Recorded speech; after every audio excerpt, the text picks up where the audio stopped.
Hey guys, just wanted to do a real quick video on my engine for my Stearman.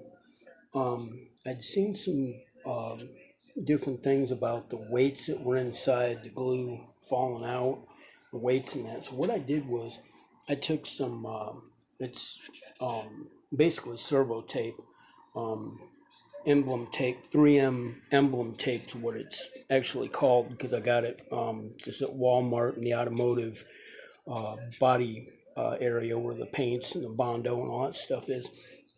But I took a long roll of that and I taped down all the way around, and then of course left the red on the other side so that nothing sticks to it or whatever. But that way it's got like a uniform stick, all the way around, and hopefully none of my weights, loosen up and fall out. Hopefully I'll take care of it. Plus, if they do, they're not going to fall into the engine, stuff like that. So, but yeah, I just wanted to toss that out there. Also, took some epoxy and went around the studs a little more extra. I'm going to take some, oh, what's the stuff called? It's, oh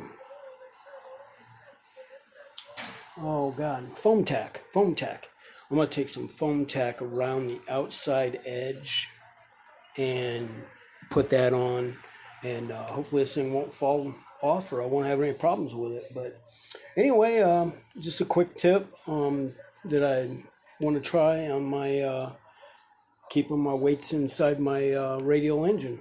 Thanks, guys.